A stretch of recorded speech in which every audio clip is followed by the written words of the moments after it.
All right, good morning, everyone. I'm Judge Breslow, presiding judge, Department 8 of Nevada 2nd Judicial District Court. We're on the record in case number civil 20-00755, the case entitled Amethyst, Payne and others versus State of Nevada, D.E.T.R, as we've been calling it. We are proceeding today, as we have with prior hearings in this matter, using the Zoom webinar platform. We are allowed to have hearings this way through simultaneous audiovisual means because of the pandemic, and as allowed by Nevada Supreme Court Rule Subpart 9 and various administrative orders of the 2nd Judicial District Court and the Nevada Supreme Court. Starting with counsel for plaintiff, would you please identify yourself for the record, as well as what county and state you're calling in from? Ms. Jones. Good morning, Your Honor. My name is Leah Jones, and I'm calling from Washoe County, Nevada. Thank you very much, Mr. Thierman. Yes, Mark Thierman, representing plaintiffs also from Washoe County, Nevada. Thank you very much. Defense counsel, starting with Mr. Ott. Thank you, Your Honor. Greg Ott from Carson City, Nevada, joined by Administrator Goff, General Counsel Troy Jordan, and Chief Economist Schmidt. Very good. And Mr. Whitney. Good morning, Your Honor. Good morning, everyone. Robert Whitney from Clark County, Nevada. Thank you. Thank you very much. Would the special master please identify himself? Yes, good morning, Your Honor. Jason Guinasso, reporting from Washoe County, Nevada in my office. Thank you. Thank you very much. The court's clerk, Ms. DeGaynor. Your Honor, Amanda DeGaynor, court clerk, Washoe County, Nevada. Thank you very much. And the certified shorthand reporter. Isolde's in Washoe County, Nevada. Thank you very much. If you see a unfamiliar name, folks, identify that's the court's new law clerk, a recent proud graduate of UNLV Boyd School of Law. All right, well, let's get right to it. Much to go over. We initially set this hearing to review the court's continuing or lack of continuing jurisdiction to preside over this case while the appeals are pending. The general rule, as we all are familiar with, is that once a party who is unhappy with the court's decision on important matters in a case takes an appeal to a higher court, as is what has occurred by both the plaintiff and the state of Nevada, cross-appealing this court's decision on the writ of mandate. Usually the trial court is divested of jurisdiction and may not further proceed other than on ancillary issues for which the court retains jurisdiction. So the status here is plaintiffs have appealed, as the court reads it, the decision of the court not to fully grant the request for writ of mandate. In other words, as the court understands it, the plaintiff is aggrieved and seeks appellate review because this court did not go far enough with its order directing the state to do certain things. The state, in response, counter appealed. And whereas plaintiff argued to the Nevada Supreme Court that this court failed to go far enough with its writ of mandate, the state of Nevada counter appealed and said this court went too far and ought not to have issued the writ of mandate in the first place. So there are competing appeals. The question the court asked for supplemental briefing on was whether this court retains jurisdiction to move forward, notwithstanding the competing appeals. The court has received and reviewed the respective briefs from each side on that issue. So we will discuss that further shortly. Also, the question that we were to take up today, if the court determines it has continuing jurisdiction. The court directed the special master to proceed with further investigation, analysis, and filing of a second report, which he has now done. As with the first report, it was obviously the product of a lot of hard work by many people. It contained detailed factual analysis, as well as consideration of processes and approaches being utilized both to comply with the court's order and also to address continuing concerns the court had with issues that were not yet the subject of a writ of mandate, but were still in play. So shortly, I will ask Mr. Guinasso to have a brief overview and a PowerPoint highlighting the issues in the report that bear on the court's determination. In addition, we now have a request by plaintiff for this court, if it is not inclined to expand the scope of the writ of mandate further, to certify as final its prior decision, granting in part and denying in part the writ of mandate application.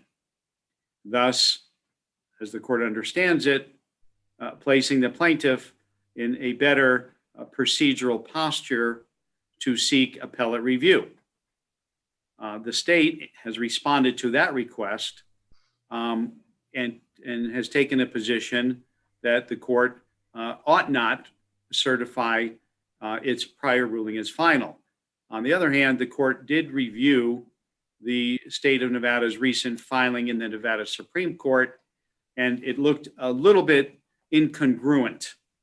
In other words, it seemed to the court that the state would not object to some level of appellate review or consideration. So I'm not putting words in the state's mouth. I want to hear from the state what its position is, because this court was a bit confused. I note as well that we have now received a statement for professional services from the special master, identifying the professional charge, legal fees, and associated administrative expense. And I want to discuss the process for that being paid. Those are the issues that the court has framed in advance of this hearing. There may be others that the court's missing, but before I turn it over to Special Master Guinasso, let me start with Mr. Thierman.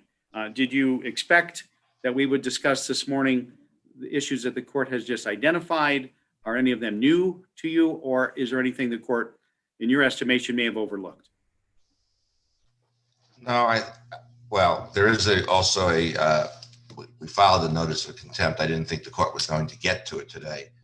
I would suggest, however, that in light of the report, one would like to see the number of exhibits attached showing that they haven't followed the order at all. We might want to go through that, or we might want to consider, rather than the conclusion of the report, the actual content of the report. Well, it's interesting you make that distinction, because reading the report, the court did have some questions and concerns. But when you get to the conclusion, you saw the special master's professional opinion that there was substantial compliance with the court order. So, you know, there's a story to be told there and an analysis to be had. But with respect to the plaintiff seeking this court to hold a hearing or otherwise find the state of Nevada in contempt for failing to abide by and follow this court's prior order, we can talk about setting up a briefing schedule and having a hearing date, but we will not be getting to the actual merits of such a motion today. And let me just mention this, Mr. Thierman. your office appears to be, and often for good reason, often probably less so, in the habit of filing things and then simultaneously filing requests for submission, which that does certainly trigger a heightened level of review by the court or immediacy, but it often is too early. It's premature because I need an opportunity for briefing schedule, a hearing, and notice. But I am aware that was filed last night or this morning, a second motion asking this court to hold the state of Nevada in contempt. All right. Having said that, anything else you'd like to make a preliminary comment on with respect to how this will go this morning? No, Your Honor. I mean, no, I mean, you've pretty much said what I expected to happen. All right, very today. good. Thank you.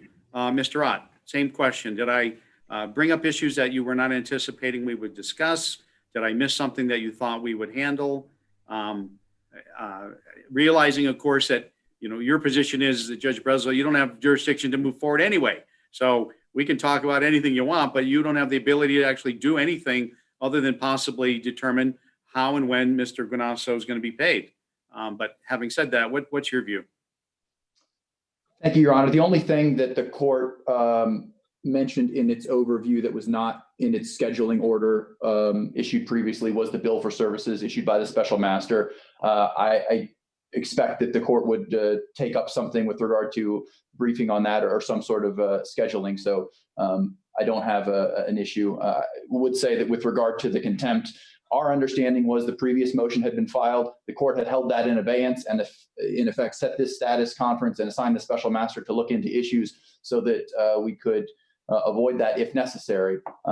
So I would assume that the second motion for contempt would be treated the same way, and maybe the court will set something after today, but I didn't think there was a need for any response based on the court's prior rulings on. All right. Well, no, that's generally consistent. I mean, what I'm taking from Mr. Thierman is, Judge, now that we know more than we did before, and now there's been additional time that's gone by, and now that we've had a chance to confer further with the special master and review his report, including any possible drafts, here is our, new and improved motion for contempt, containing additional reasons.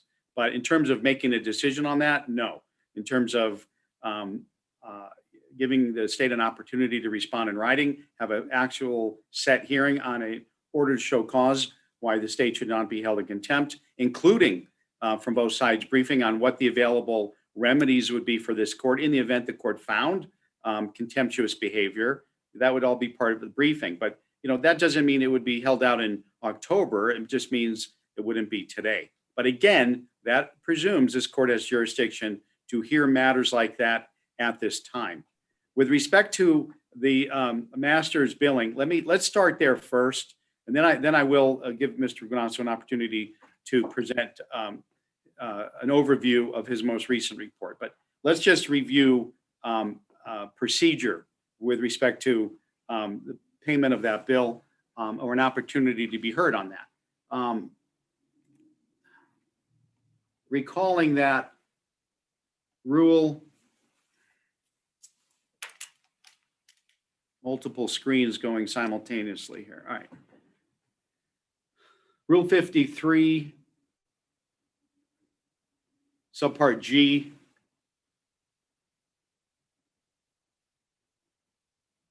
Generally identifies the manner in which the court may allocate the expenses of the special master. Now, I've repeatedly stated that, absent a decision to the contrary for good cause shown, it would be the responsibility of both sides.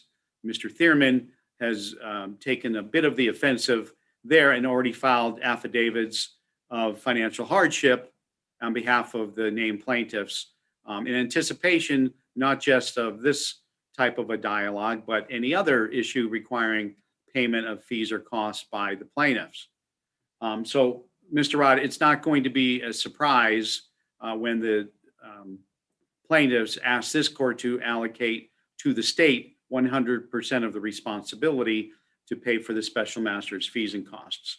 But no determination will be made on that point today. What I'll do is allow the state 10 days from today to file a brief on its view on how those fees and costs should be allocated, plus those that are being incurred from the date that bill timed out through the further work of the special master. And I'll give as well from today 10 days for the plaintiff to file their view of how the court shall allocate it. And I will decide this in our next hearing, which will be about 7 to 10 days after that. Whether this court has continuing jurisdiction on other issues or not, we will have a hearing on the payment of fees and costs sometime in very early September. All right, so that's how the court plans to handle that. But certainly, if somebody has thoughts they want to put on the record as to that issue alone, at this time, Mr. Ott, I'll certainly hear from you first.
The court will take this matter under submission.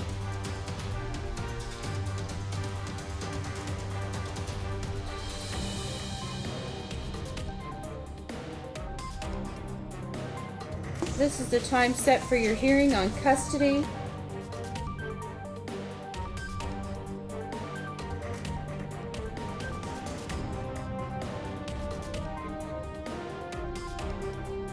Don't unpack. That's not what the Jay's hearing's for.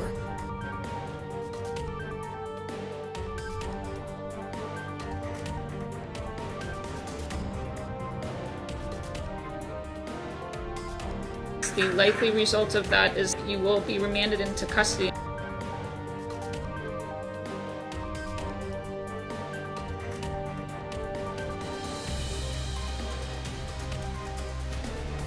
Okay, and are you opposing that?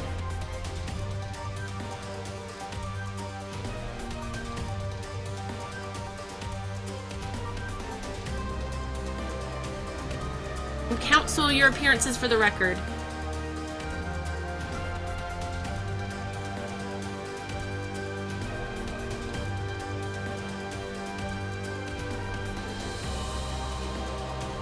The court has a few comments before we begin.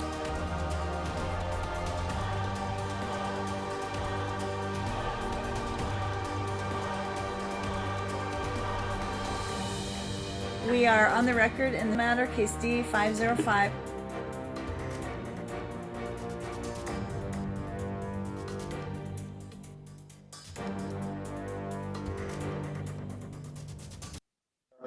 Just want to clarify that the court's intent is to just have a single briefing, no oppositions or replies. Simultaneous briefing, much like we did on the question of the jurisdiction of the court after the appeals have been filed. Thank you, Your Honor. You should tell me everything you need to tell me in one statement. You know, the state knows what the plaintiff's view is going to be. The plaintiff knows what the state's view is going to be, I presume. And the court will make a decision on the record, I presume, at the hearing sometime in the first or second week of September. All right. Mr. Thierman, any thoughts on that you'd like to put on the record, or Ms. Jones? No, I mean, right. We'll address it during the 10 days. All right. Well, since we're thinking of it, and once I move off of this, I may forget to come back Let's set a date and time, today being Thursday. And so is the first Monday in September, is that Labor Day? Let's see.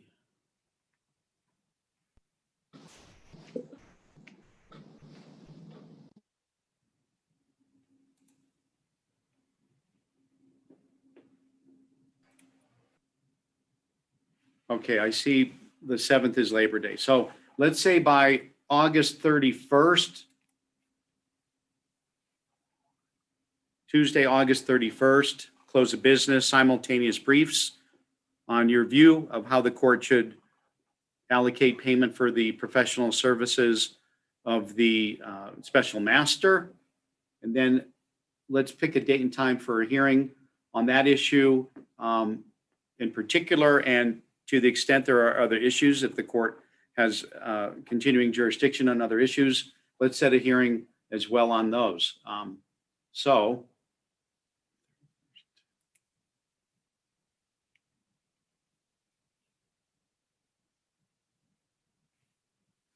are parties available 9:30 on Thursday, September 10, starting with Mr. Thierman and Ms. Jones?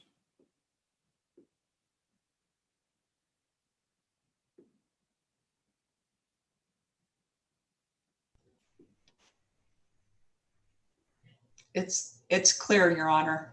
Thank you. Mr. Thierman? Yes, it's clear. I just want to check one thing with my secretary. Okay. But I'll come back to it if it isn't. All right. All right. Thank you, Mr. Ott. Will that work for the state? Yes, it works for me. All right. So we'll set this then for Thursday, September 10, 9:30 in the morning. The agenda right now solely consists of discussion with respect to payment of the special master's fees and costs. All right.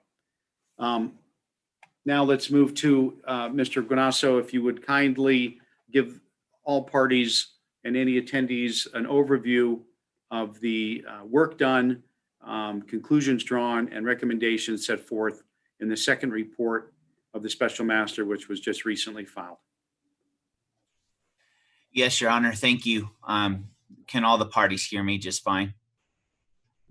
My wife said the last time I did this that it sounded like I was screaming, so I'll try not to yell at my computer as I deliver this summary. But if you can't hear me for some reason, please let me know that I need to speak up. What I'd like to do is just go ahead and share the screen here. And Your Honor, if you could allow me to do that from your end, then I can share the screen. All right, I ask the court clerk, Mr. Gaynor, who I think is controlling the keyboard here, to go ahead and let you share screen here.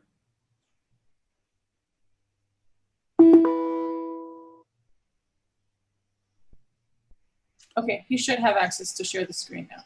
Thank you.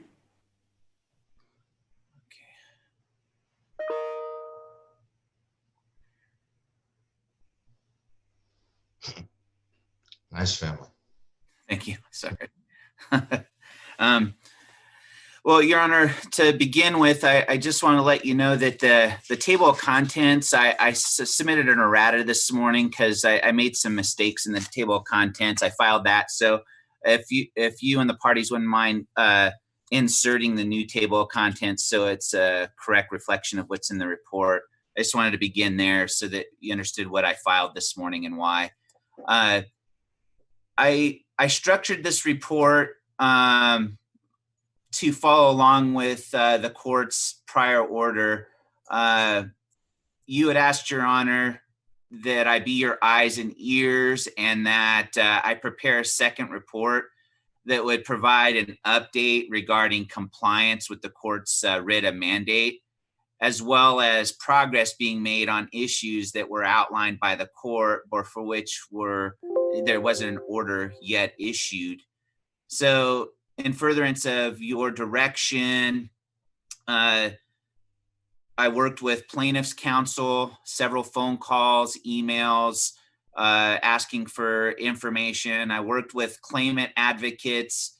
I worked with D.E.T.R ESD attorneys, staff, to aggregate and analyze the available information and then to put that into this report. And so the way that I'm going to talk about this report is to break your order into 3 parts. And then I have a section that'll talk about additional actions that D.E.T.R and the state of Nevada are taking.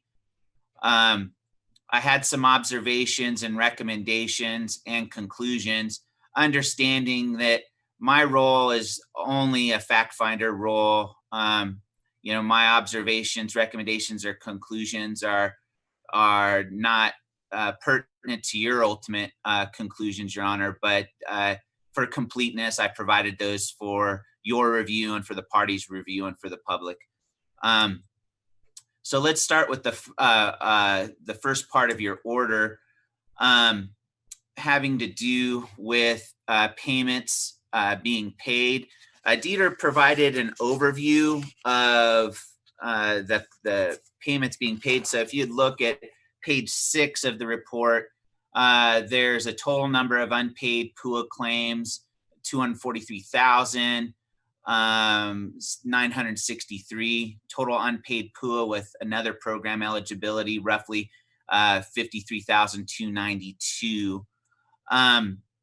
But with regard to the specifics of your order, and this had to do with individuals who had experienced a stop in their payment, D.E.T.R had determined that there are 30,647 claims that had experienced a stop in payment, as was described to the court previously. Of those claims, this was kind of the breakdown of what D.E.T.R had submitted, that there are 7,407 claims that had failed to file weekly claims or were disqualified for excessive earnings. There was a balance of claims that stopped for other reasons, which totaled 23,240. D.E.T.R determined that 2 of the highest numerical categories stopping payment were unlikely to meet the court order standard for clear and convincing evidence of fraud. And then D.E.T.R identified 3,500 claims that were stopped for possible fraudulent filings. But as of August 18, the new director, Director Cafferata, confirmed that those 3,500 claims have been released from fraud holds in the past 3 weeks. The plaintiff, the way I structured this, Your Honor, as you could see, is I allowed D.E.T.R to provide information as to what they did to comply with your order, but I allowed plaintiff's counsel to review those responses and provide specific rebuttal in the hope that it would help Your Honor understand the positions of the parties with regard to compliance with your orders. And so throughout the report, you'll see D.E.T.R's representations with regard to compliance, and then the plaintiff's response thereto. Again, I hope it's helpful for you to draw into relief the disagreement over whether or not your prior order is being complied with or not. Well, so, let me just comment. I do like the approach you took of asking the state for its position and then giving the plaintiff the opportunity to challenge that, which plaintiff often and repeatedly did. But the way that you set that up was informative to the court. Thank you, Your Honor. And so with regard to this first part of the order, the plaintiff maintains that D.E.T.R is still in contempt of the court's order requiring payment by July 28th of 2020.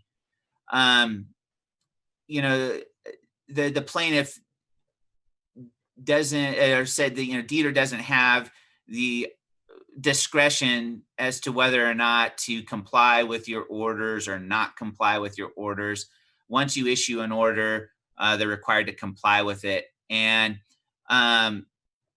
plaintiff's position, as you can see in their rebuttal, was that there is an admission that they don't believe, that D.E.T.R doesn't believe that first appeals will be heard until, the second half of September.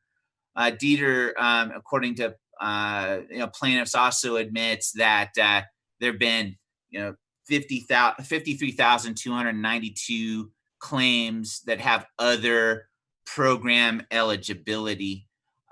Just going back to the numbers, the overview numbers, it should be noted, Your Honor, that of the total unpaid claims, D.E.T.R has represented that 186,826 have fraud flags associated with them. So that means that the universe of claims that don't have a fraud flag associated with them, if my math is correct, and I don't claim to be a mathematician, but just doing the simple arithmetic, I think 57,137 claims are really claims that don't have fraud issues, but may have some other issue, which I'll highlight a little bit later in this overview. But returning to the report, before I move on to the second part of your order, Your Honor, are there any questions?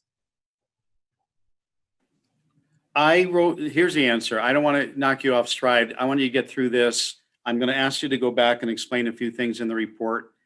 And then I'm going to allow counsel to speak on their view of the report. And then we'll go from there. So short answer, please move forward. Thank you.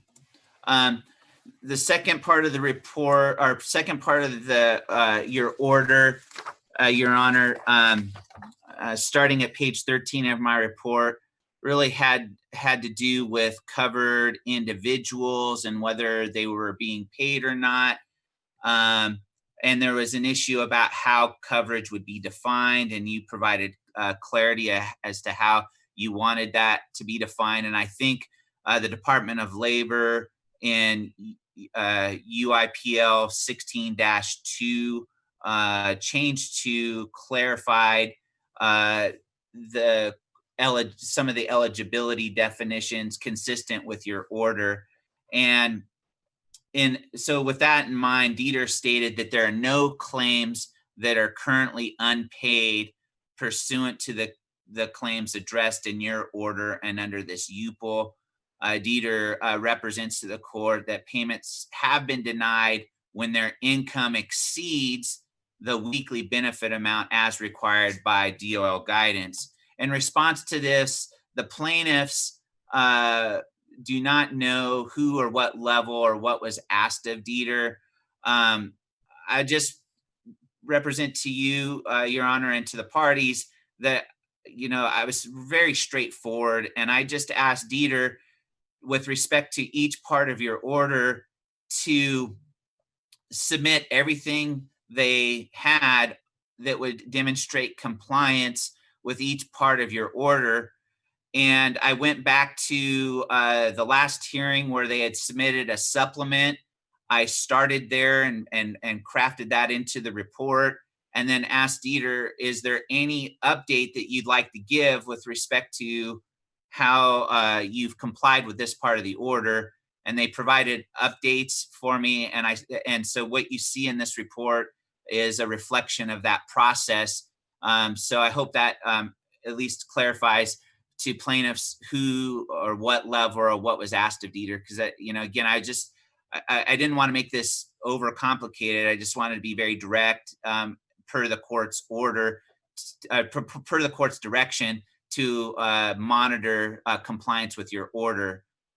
Plaintiffs last night, you'll see, submitted supplemental documentation with emails that they've collected, and they've categorized that.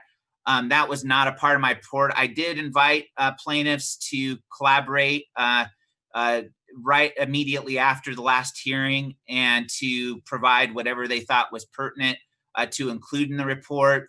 And they encouraged me to work with the folks at the P.U.A. Facebook group, because a lot of the information that they have gathered has, in some way, been shared with them through that group, and or they've received emails from individuals who are members of that group. And so I would expect that a lot of their emails that they've received are similar to a lot of the emails that I've received and analyzed as a part of this report.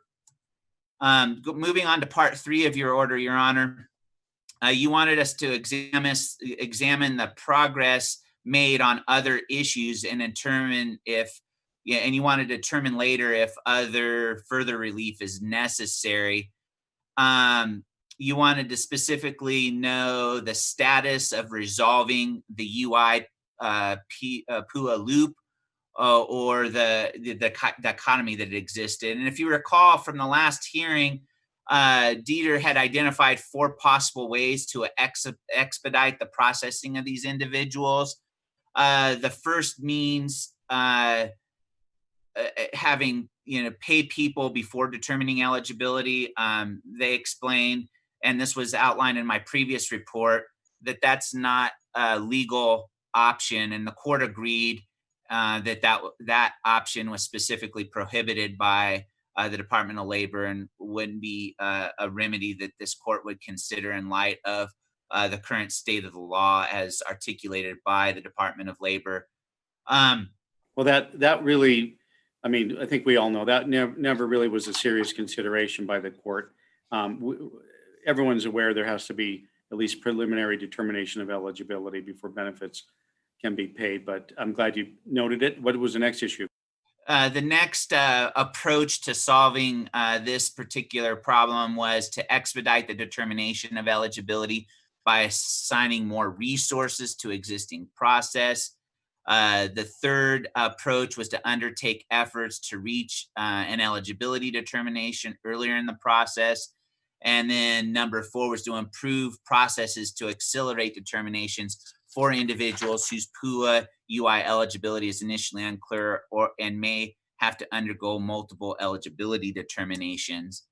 And so I outlined in my report, starting on page 15, under each of those considerations, what the D.E.T.R was specifically doing to, 1, expedite the determinations of eligibility, 2, undertake efforts to reach an eligibility determination earlier in the process, and 3, to improve their processes. And they've taken significant steps under each of those proposed ways to accelerate resolving those issues. They've taken significant steps under each of those approaches, as you can see in the report.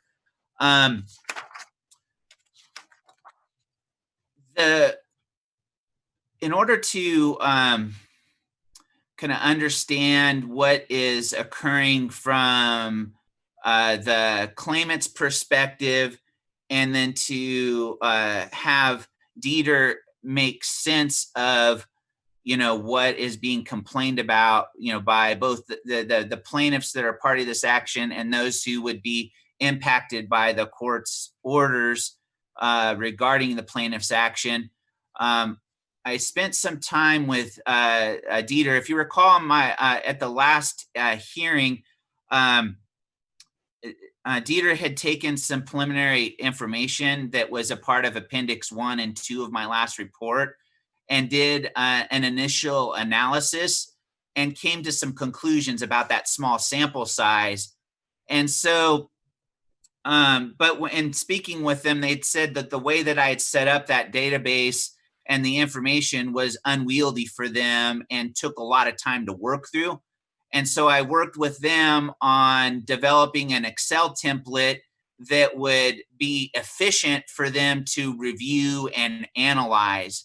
And once they provided that Excel template, then I was able to take 4,000 emails and all of the documents and the binders that were prepared for the last report, put those into a database and present them to D.E.T.R for review and analysis. Your Honor, I did not submit the emails themselves or provide the Excel spreadsheets because there was really sensitive information that was being submitted, and I didn't want to make that a part of the public record unless you directed. But if you or the parties need those Excel sheets or want to review those Excel sheets, they can be made available at your direction, Your Honor. But having said that, D.E.T.R took the information that was provided, and the analysis that follows is the results of that of their analysis of this aggregated information. And what you'll find is that about 53% of the claims in that sample size were paid. And then you'll find that 21% of the claims were flagged for potential UI eligibility. And then you'll find that there are other categories that that the D.E.T.R had identified as pending issues preventing payment. Again, the large one that I wanted to bring to your attention, Your Honor, was this one here, the potential UI eligibility.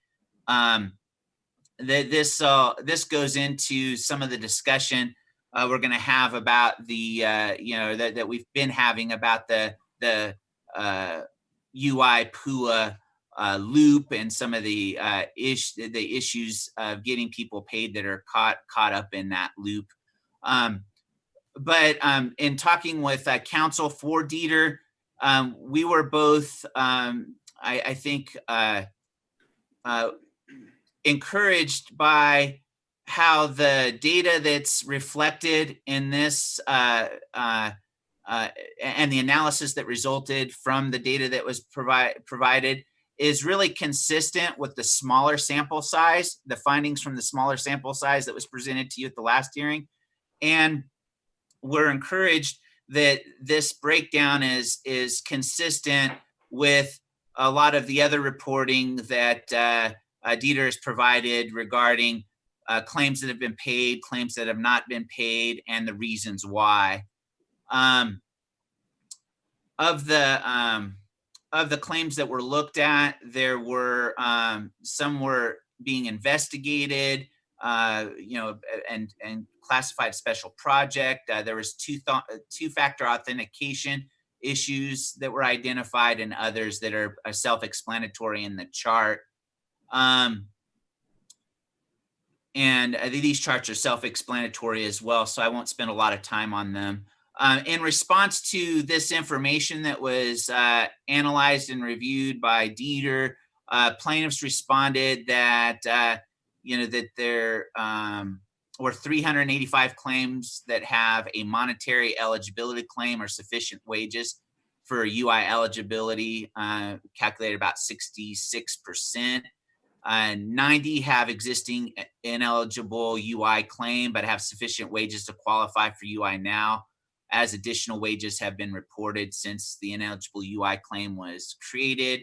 And then 65 have an eligible UI claim that ended, since eligibility for P.U.A was established and should therefore be P.U.A eligible.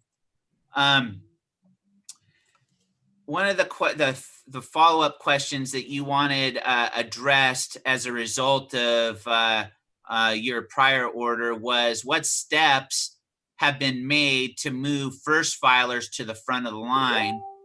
And D.E.T.R's response to that in their statement of compliance was to identify roughly 67,580 P.U.A claims. And as of August 18, 2020, D.E.T.R has paid 48,850 and approved that have been approved and paid. 805 additional claims have been resolved. 9 identity checks have been resolved. 582 cases were with unemployment wages that have been resolved, and a reduction in 56 cases with no weeks claimed. It's important to note that in the last 2 weeks alone, Your Honor, with regard to these first filers, $40.1 million of benefits have been released in the last 2 weeks. and then the breakdown of the months that were paid retroactively appears here as well as in the report. But I'm aware that Speaker Buckley is making it a priority as well to see that the first filers or those that have gone the longest with no payment be at the front of the line. And so I'm encouraged that she recognizes the importance of that. And even though I told you I would sort of wait until you concluded to make comment, I will note that I'm encouraged by the progress, at least as to this issue. Yeah, I think it's significant progress. Now, plaintiffs may point to the fact that there were I think if there were a number of these claims paid, but a number that haven't been paid. So in so much as we've identified claims that have been paid, I think the plaintiffs would say, but yeah, there's several claims that have not been paid to date, thousands of claims. And so what about those folks? And I think D.E.T.R's response would be, we're working through these as quickly as we can. We've made it a priority. And if you want evidence for how quickly we are working, just look at the last 2 weeks and understand that as you pointed out, Your Honor, the priority right now is to make sure that those who are first in line have their claims resolved. That means either getting them paid or making some determination with regard to whether they're eligible for payment or if they're eligible for some other benefit or not. With regard to the retroactivity issue, D.E.T.R explained that 95,000 claims for benefits were received between February 29th and May 5th, 2020. D.E.T.R reviewed those claims for this period and determined that there was not a unilateral denial of benefits. And D.E.T.R has paid 29,724 claimants for the week ending March 7th, 2020. Well, let me make sure I understood that last sentence, because the court was concerned, as I've indicated, that people appeared to believe that they were being denied benefits if they sought a level of benefits for COVID-related loss of income for the last week of February, sliding into the first week of March, a time period before, as the court recalls, the first confirmed case of COVID-19 appeared in Nevada. And this court wanted to hear D.E.T.R's response to those professed concerns. What I just heard you say, Mr. Guinasso, is that there was no, to use your phrase, blanket denial, no directive from the top that said, we are not paying the people who seek benefits for that period of time because that predated when the pandemic started to have its effect on Nevadans. There is none. According to this report, that was never their policy, is not now their policy, and will not be their policy. They are paying it if the person otherwise qualifies and is processed along with anybody else, unless I'm misunderstanding, Mr. Guinasso.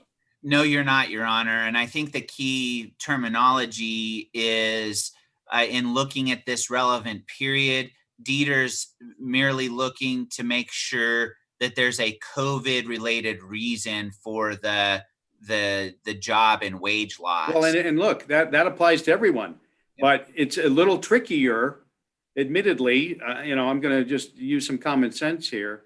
It's a little trickier to pull that thread through for a period of time as early as end of February.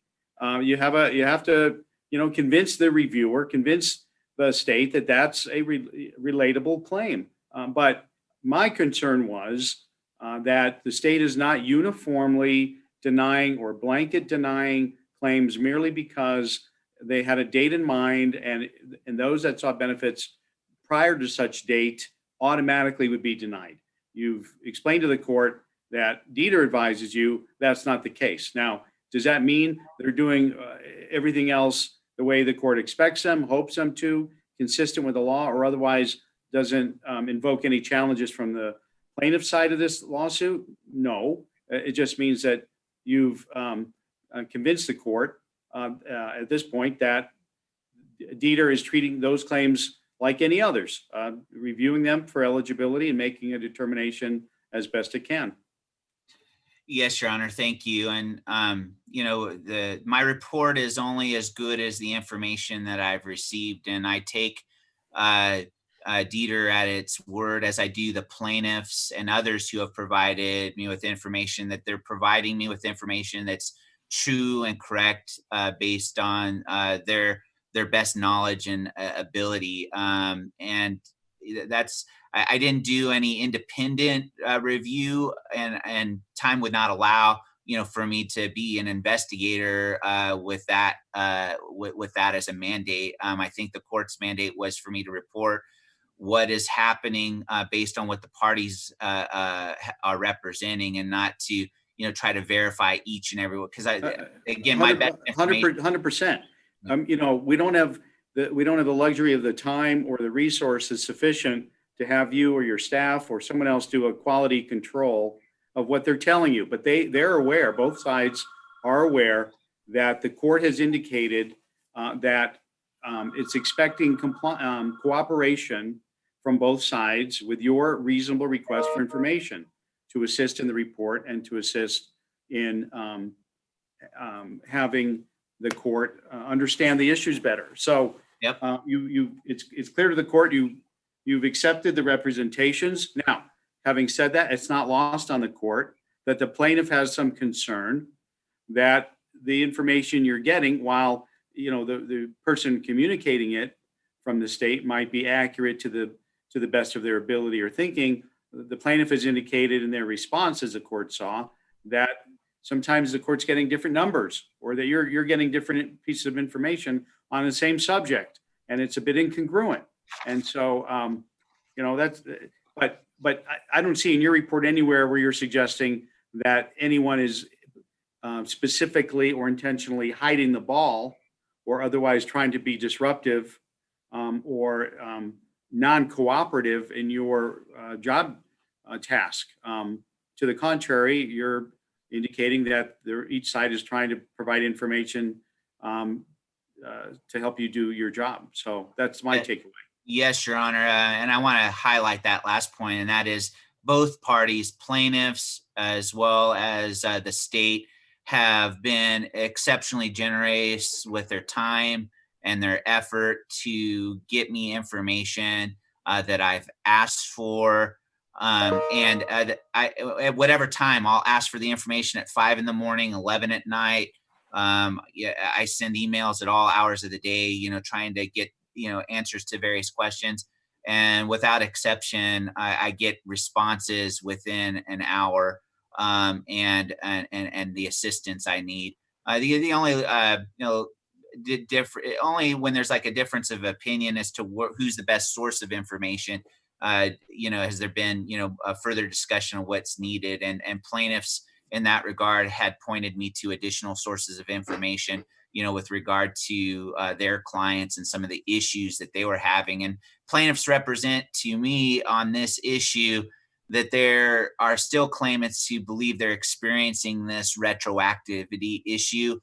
But based on D.E.T.R's response, it appears to me that's maybe a misunderstanding of the people who are not being paid, and there may be some other reason that they've been determined ineligible, but it's not because of the time that they filed. Really, that was the court's concern. I mean, are there other issues with their ability to be paid that flow throughout the rest of your analysis and report? And might those issues apply to these first filers also, or to the retroactive group of filers? Sure, but the court was concerned that there was a determination not to process these payments That really is the essence of the court's concern on that issue. Yes, Your Honor. Yes, exactly. So with regard, so having addressed the court's concerns, I'd like to move on to another aspect of the report that I think will help Your Honor with context and understanding what is happening from a user, so that is from a claimant's perspective, and how they're interacting with the state system, and really help inform the court about, you know, the many issues that have given rise to this complaint, because this is really a snapshot into the extraordinary volume of communication that plaintiff's firm has been getting, as well as this P.U.A. Facebook group regarding issues that they're having with D.E.T.R system. And this was, you know, my way of trying to check, you know, like D.E.T.R's telling me one thing, what is happening,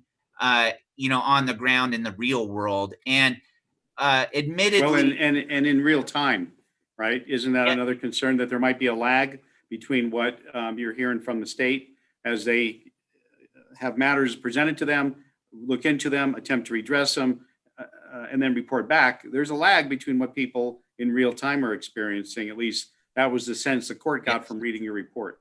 Exactly. I couldn't have said it better myself. Exactly. There is a lag, and that's a big frustration for individuals like Amber Hansen, who's administering this P.U.A. Facebook group, and listening to these presentations that are given and the representations of D.E.T.R from one press conference to another, is that it seems to be a 2 or 3 week lag between, you know, solving a problem and new problems that emerge. And they're, you know, from day to day, there are new problems that emerge with their system. And D.E.T.R put it to me this way: when they stood up the P.U.A. program in May, they explained that it was as if they were trying to construct a airplane while flying at the same time. And they had no opportunity to really test the program when they released it, you know, when they stood it up. And so all of the glitches, the problems, the complaints, really, if you could go to like, you know, an original source, it would go to the launching of a program that really hasn't been stress tested for all of these issues that have been identified, and then ultimately seeing the response of claimants to the program, and then trying to adjust based on the information that they're getting. And D.E.T.R. Hey, listen, let me interrupt. Sorry. The analogy of, you know, flying the plane while you're building it, that's been used in a couple contexts. I understand the analogy. I understand the realities of having to deal with setting up a program like this under such difficult circumstances. But Mr. Thierman and Ms. Jones are going to say, but Judge, we have 60,000 people that are flying on that plane, and we're expecting it to be safe and sound and get us to where we want to be. And, you know, or else we need a different plane or a different captain. I don't know what they're going to say, but that's the essence of it. It's not lost on the court that Ms. Hansen, obviously putting a lot of time and effort, both to help other people and also to make the platform available as a resource, both for the state, for plaintiff's counsel, for you, for the court. That's much appreciated. And it's certainly not lost on the court that that's been a big lift for her. But I will caution all counsel in this case, and also the special master, if you're going to file something that shares screenshots of any of the Facebook posts or any other social media posts, please do the court a favor and just screen it for, you know, the random 4-letter word or the R-rated word, because I really frown upon that. I understand we had a little bit of time of the essence here, and we wanted to get the sense of what people were experiencing, but do the court a favor and make sure that that we black out words like that. The other thing is, as just a reminder, and then we'll get back to the report summary, Mr. Guinasso, is careful when we file papers with the court that identify the names of people who work for D.E.T.R or work for the state of this case. I'm sure that while they're working as hard as they can and doing the best job they can, they would prefer to remain anonymous, so that if somebody indicates that they've called and talked to so-and-so and then he or she said this, let's try to black that name out, or just identify them by the first letter of their names, just to for confidentiality's sake and things like that. All right. Having said that, let's move forward. So the Facebook groups have been assistance to all parties in this case. Is that fair, Mr. Guinasso? Yes, that's right. And as you pointed out, Ms. Hanson and her team that are administering this Facebook group have been extraordinarily generous with their time and the information that they've had. And they've been willing to, I gave them kind of a structure that I needed, and they were able to respond to that in a timely fashion. And so what you will find as a result of this collaboration and the good work of Ms. Hanson is identification, and this appears at page 43 to 45 of my report. Yeah, this is like 30 or 40 different types of issues that people are experiencing when trying to attempt to make a claim for benefits, right? Yes, and having these identified, and then what you'll see in the rest of Ms. Hanson's report is specific examples under each of these categories of what they mean when they establish. So, first-time filers we're all familiar with, but there are other issues that, we haven't necessarily talked about in these proceedings, like the P.U.A debit card, no payments issue, right? Or cannot file for weekly claims for back pay, and paid for current weeks, and things of that nature. And so I thought that would be of assistance to the court, not only to identify the issues, but then to provide it specific examples with regard to each of those issues. And not only would that be of assistance to the court, but that would be assistance to both the state as they're trying to fix the system and make it more efficient and make it more responsive, and make sure that it's delivering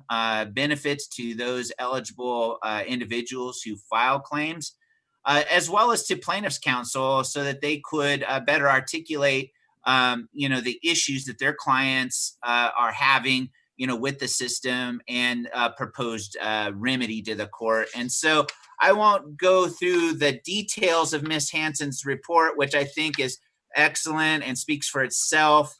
I lay it all out for you in the pages that follow. But again, for the record and for the court, I just want to say how much I appreciate this group of volunteers being willing to share this information, because I think it provides a cogent snapshot as to how claimants are interfacing with the system. And I think it should illustrate something important, Your Honor, and that is this. Oftentimes, D.E.T.R and the people that are applying for benefits are speaking a different language.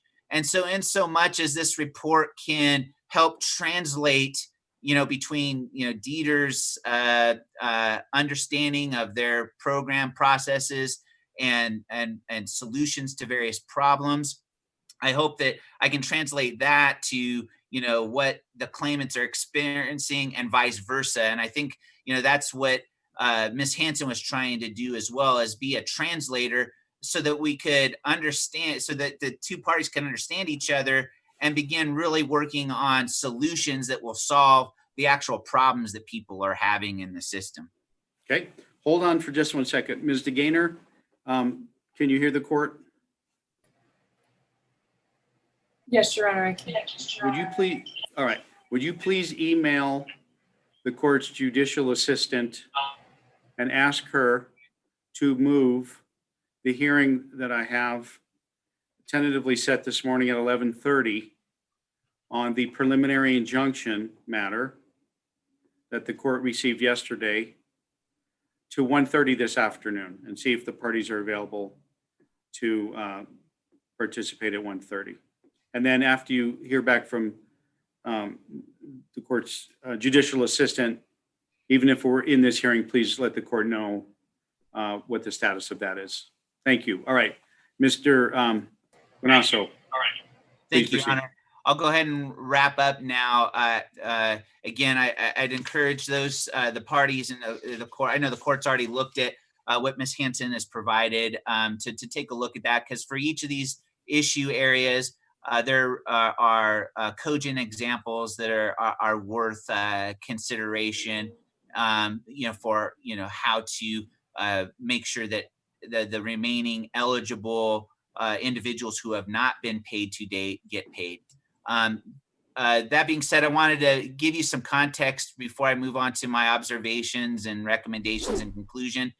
This Facebook group represents 15,358 active members. So it's not just a small closet community of 200 people. I think it's a good representative sample of a large population of people in the state who have questions about the system, who have problems, who are trying to, get issues resolved.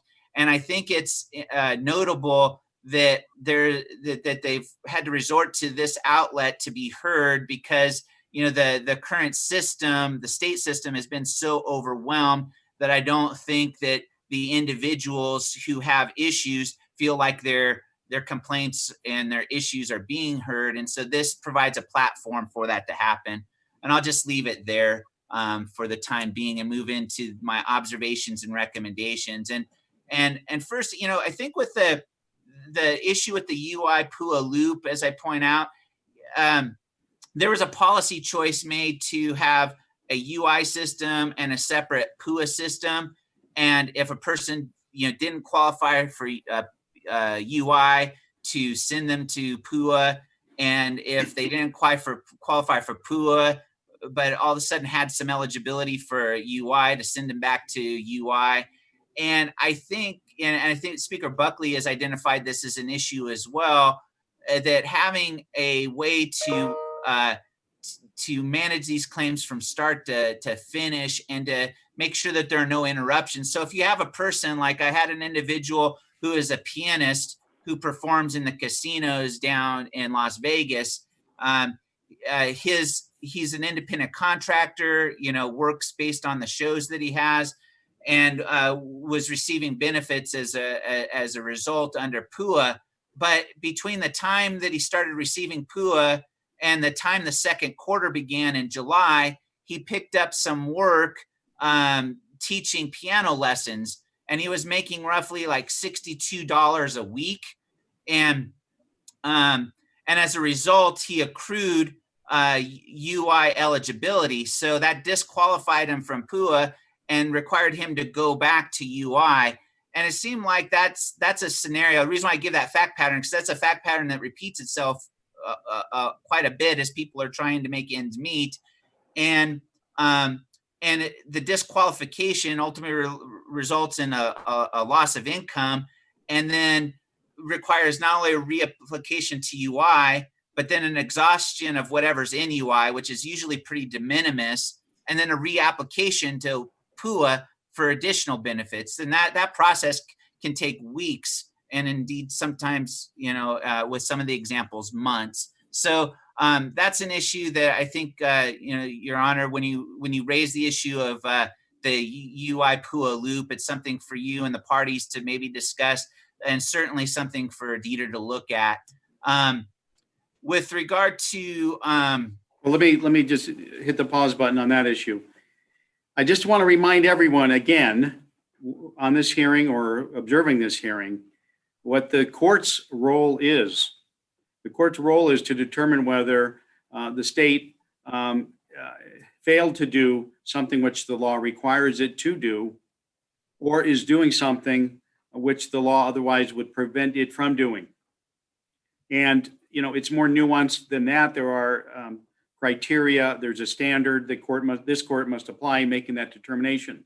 But drilled down to its core, that's what it is. This court has already ruled that on some of the issues, the court found the state's response lacking. That's why the court granted in part the request of the plaintiffs for a writ of mandate, a very unusual order from one branch of government to another, directing it to do something. And this court held in abeyance, going further with said writ to see if progress was being made and to see if, in good faith, the state was attempting to meet its obligations required of it under the law. What you just indicated on the subject of the two separate systems is a well-known impediment to more prompt payment of benefits. It's a reality of the system that existed and the need, as the court understands, to quickly stand up the P.U.A. system once those benefits became available. So system-wide changes to make that process simpler, to integrate them, to streamline it, those might be a great idea, might be on the table, people might be efforting that as we speak.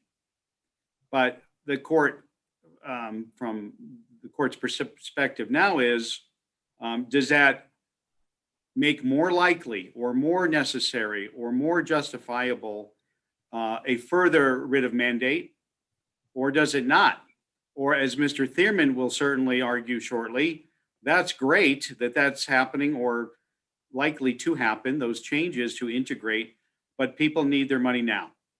And so, Judge, if you find that the progress is out there but not tangible, is prospective but not current, is not in the reasonably near future, if not immediacy, you should expand your mandate order and get people paid and let the state work out its integrated system at a later time. So I just want to explain that to people. I mean, it's not lost on the court that efforts are being made to address these types of systemic issues, but for purposes of this court's analysis on whether the writ of mandate has been complied with and whether the court should expand it, that may or may not be informative. But I'm glad you brought it up. I'm glad to know things are moving forward. And yes, I'm aware as well that the strike force that the governor appointed has made that a priority to look into. All right. Mr. Guinasso, I'll try very hard not to interrupt you again, although I won't promise that. Go ahead. Thank you, Your Honor. This report certainly is for your benefit. So all your interruptions, questions, comments are welcome, and I'm sure appreciated by the parties and those listening. So the next recommendation is that Speaker Buckley, include a person like Ms. Hanson and the P.U.A. Facebook group administrators in the work of her strike force. That there's a lot of information that claimants have as to the system that could be of help. I think as Director Cafferata and Speaker Buckley work to resolve the backlog, work out the bottlenecks in the unemployment benefit delivery system, and then, turn their attention to systemic changes, having a claimant advocate as well as the perspective of claimants who have to navigate Nevada's system would provide the strike force and D.E.T.R with valuable insights and perspectives that I think will make the system a little bit more user-friendly. And I recognize this is really running up against the edges of what the court could or would order, but having done the report and seen and included Ms. Hanson in this process, I thought I would note that not solely for the court's attention, but also for defendant state of Nevada's attention and the people that they have, focused on the same issues that the court is focused on.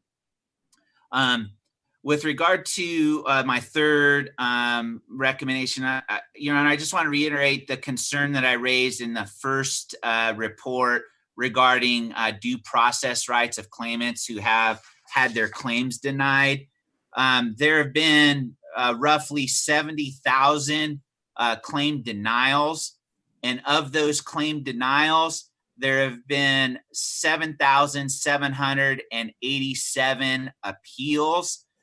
And the first appeal hasn't been, I don't know that it's been scheduled yet, or if it has, the tentative scheduling is to begin to hear these appeals on September 15th. And so I lay out some of the details of my concern and why that may be an issue for you as you consider what further action the court may take. But having denied so many claims and to have such a large number of individuals who are now in the queue waiting for their appeals to be heard, waiting another month, could be or more than likely will be of great harm to those individuals who have already been waiting, several months, for a determination to be made and to ultimately show that they are eligible for benefits. Finally, Alorica remains a problem, but as I noted in my report, Speaker Buckley and Director Cafferata recognize that as a problem as well. And they're looking at either getting Alorica to the tools they need to be better at the work that they've been contracted to do, or are looking for other means to communicate with claimants and help them resolve the problems that they're having with the system. For my conclusions, for what they're worth, I'm not a decision maker. Your Honor didn't delegate authority for me to make decisions, and so I don't want to communicate to you or the parties or the public that I have any more authority than to gather facts and present them to the court for the court's benefit. But in so much as my conclusions are pertinent to the court's considerations, it appeared to me, based on all the information that was provided, that D.E.T.R is substantially complying with the court's writ of mandate and is making progress. Substantially complying does not mean total compliance. It just means that there has been substantial efforts to comply with each of the elements of the court's order. Plaintiffs certainly disagree and have raised several concerns about about D.E.T.R's compliance. Specifically, they're concerned about the people who have not been paid to date, and they want to know when these people are going to get paid. They want and how D.E.T.R is going to go about doing that. Approximately 1/5 of the P.U.A claims, according to plaintiffs, were denied coverage because of other program eligibility. So, and I think plaintiffs, and I don't want to speak for plaintiffs, but based on what they represented to me, those should be individuals, if they're eligible for anything, they should be getting paid and paid immediately.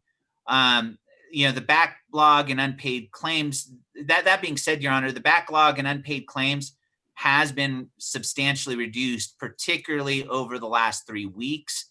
And a lot of that is as a result of the focused effort, the significant resources being dedicated to this issue by the state of Nevada to resolve the problems that Nevadans are having with our unemployment delivery system. So that concludes my presentation and overview of the report that's been submitted to you, and I'm certainly happy to answer any questions you or the parties may have as you direct. Thank you. Excellent presentation, and again, excellent work on marshaling all the information and summarizing it in a way that the court can understand and make use of. Here's what we're going to do. The court needs to take about 5 to 7 minutes to address a few other matters.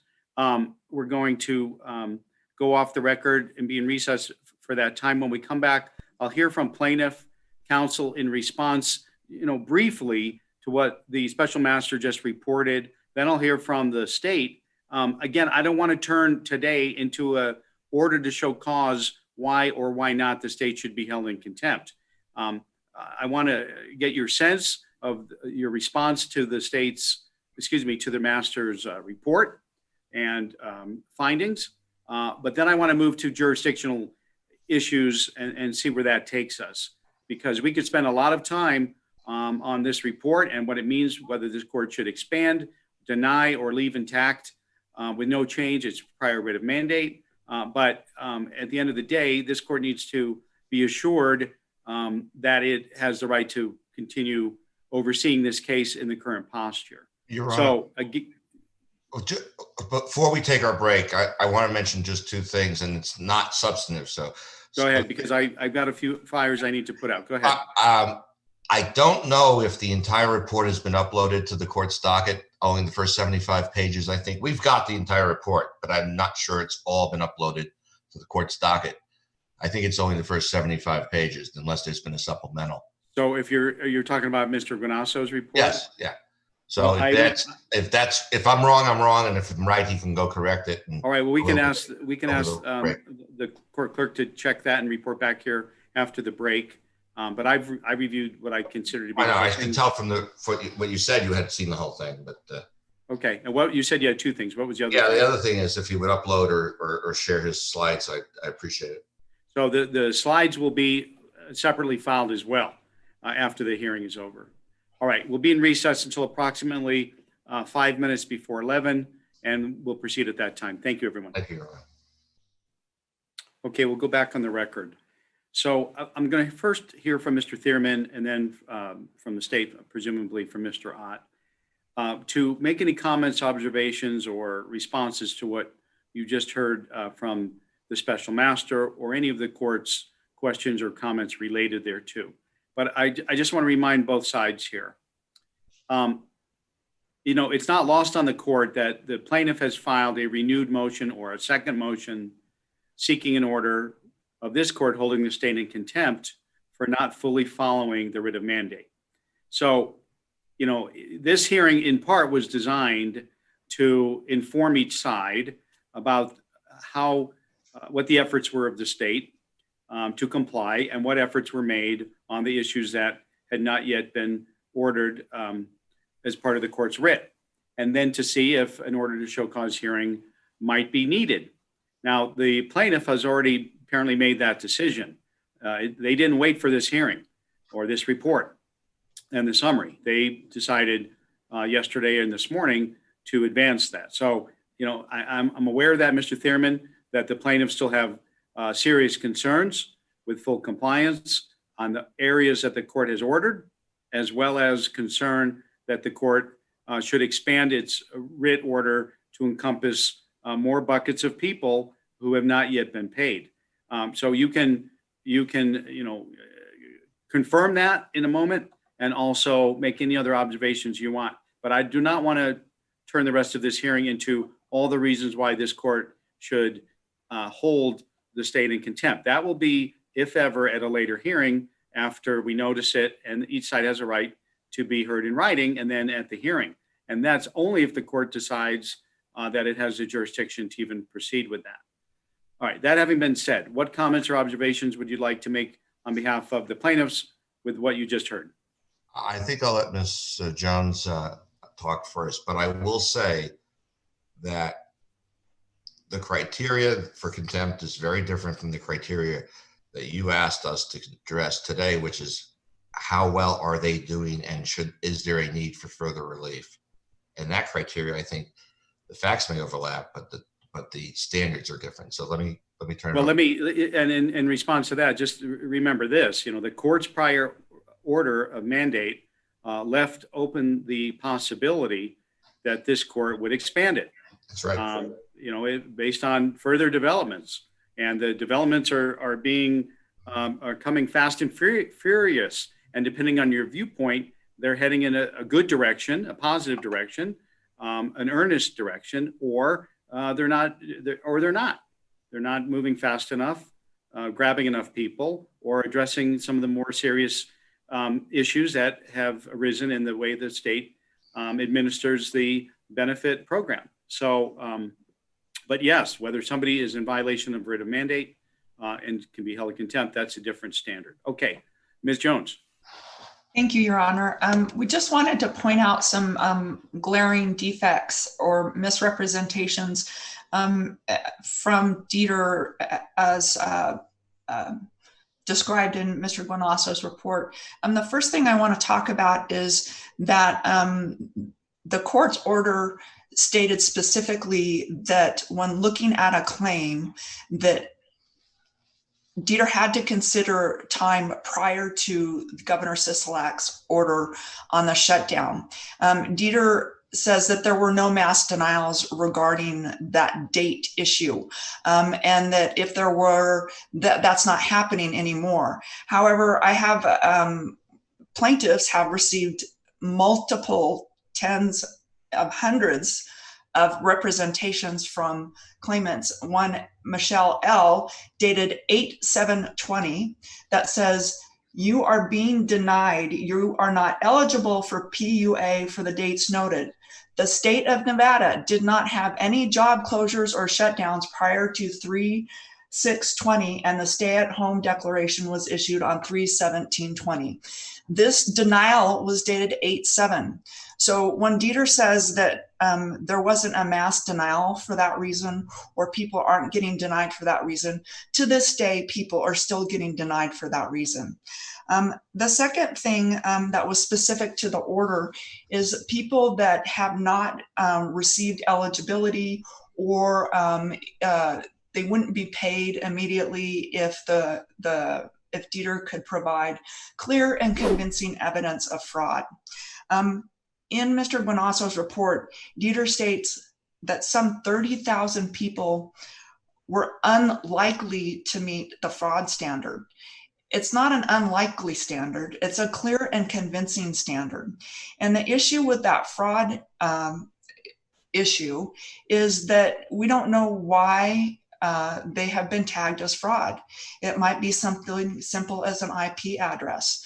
It might be something as simple as failure to do the two-process identification. People are losing their phones. People are losing their homes. People can't afford their internet connections anymore, so it's impossible for them to do the two-step identification. There's a myriad of reasons why those people might be thrown into the fraud category that are very small. Mr. Thierman has some more suggestions about the fraud issue. The other one issue that we did want to address is the P.U.A. UI eligibility loop. We're not saying that people that aren't eligible should just get paid. Plaintiff's position has always been, if you receive an eligibility determination under either UI or P.U.A., you should get paid. It's not claimant's problems that D.E.T.R has an antiquated accounting system. If you get a determination that you are eligible for UI, get paid UI. If you get a determination that says you are eligible for P.U.A., get paid P.U.A. It's one or the other. If they're eligible under both for a portion, then they should get paid. It doesn't make any sense whatsoever to plaintiffs or to all the claimants out there to get an eligibility determination under one and not get paid. That might be leading to part of the fraud thing too, which I'll let Mr. Thierman talk about now. Well, thank you. And before I turn to him, I just want to observe, Ms. Jones, I hear you. The frustration you expressed are genuine, and they're certainly, again, not lost on this court. This is ground we have previously traveled. The P.U.A., UI, whirlpool, the issues with being directed from one program to the other, even if the other has just something modest, the new quarter began, the court understands that. The question though, again, I just want to remind everybody, is the state following the court's writ of mandate? Yes or no? And should the court expand its prior writ of mandate because with the benefit of further time and effort and approach and analysis, the state has been unable or unwilling to fulfill its lawfully required obligation to administer this program? those really are the questions the court wanted to have a direction on today, as well as whether this court should even be deciding those two questions right now.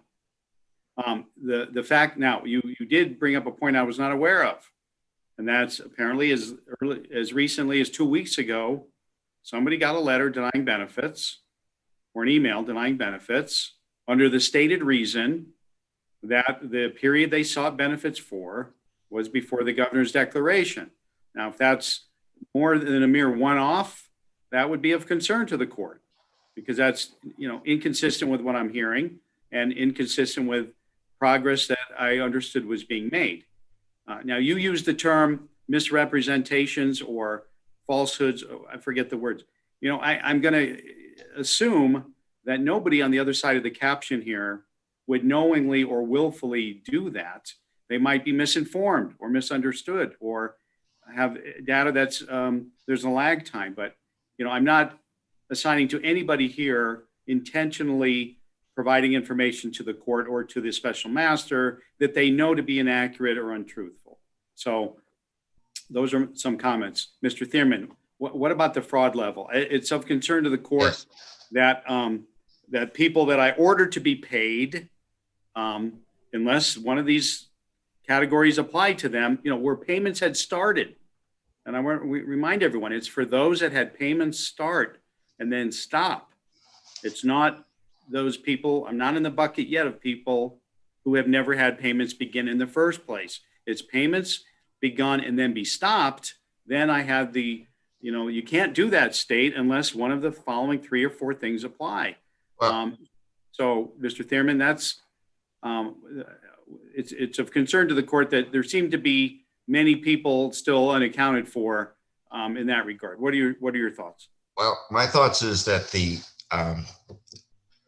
got to be careful when you're giving statistics. And in this case, I don't ascribe a purposeful intent or maybe to mislead, but we are never given the denominator when we're asked to find a percentage.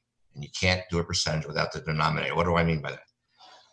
We know that there were 50,000 people or something like that that stopped payments, 40,000. They say 26,000 don't count, okay? They paid 3,000 of them. It's 10% compliance level. 10% compliance. That's 90% non-compliance. Percentages. It's not a one-off. Hundreds and hundreds and hundreds of people are not being paid as Your Honor directed. And our statistical sample is smaller than the special masters. But it isn't that hard to go in and say who had a payment stopped and why wasn't it continued. And it's happening daily, past your order date, all the time. They just don't think that you mean what you say, or they don't understand when you say something you're supposed to do what you said and then come back to you and question it. Do I have to do this or whatever? That's not the way the system, they're not following the system. And maybe because D.E.T.R is not a person, okay? It doesn't bleed like a person. It doesn't have children it has to feed like the claimants. It doesn't have to make a car payment. It's not a person. It's an institution or organization. So when Your Honor is considering the merits, think also about who we're talking about. We're talking about D.E.T.R and ordering an organization to do something. And we're also, on the other side, we're talking about real people who have to pay their bills, who have to support their children, who have to buy medicines, who have to sleep somewhere other than in their cars, which are being repossessed anyway. So yes, D.E.T.R is not a person. So you can't say, D.E.T.R has this evil intent, because you can't find the intent. It's all throughout. It's an organization. But we know that good people do bad things, or bad results come from organizations. And it happens over and over again. And I don't know what the misdirection is or what's going on. And not only that, with all due respect to Mr. Guinasso, I don't really care. That's not my job. I don't know if it's the court's job. It's my job to get these people paid, which the court acknowledges. And I think it's the court's job to make sure that they're following the law and not to re-engineer their systems and there's a quick way to do it, and I've suggested it over and over again, and I keep getting criticized for and extrapolated that, oh, I'm saying pay people who aren't approved. If D.E.T.R says you're approved, that's it. There's no conditional approval. Java doesn't allow conditional approval, or else you don't have approval at all. And Java says you got to make a decision quickly.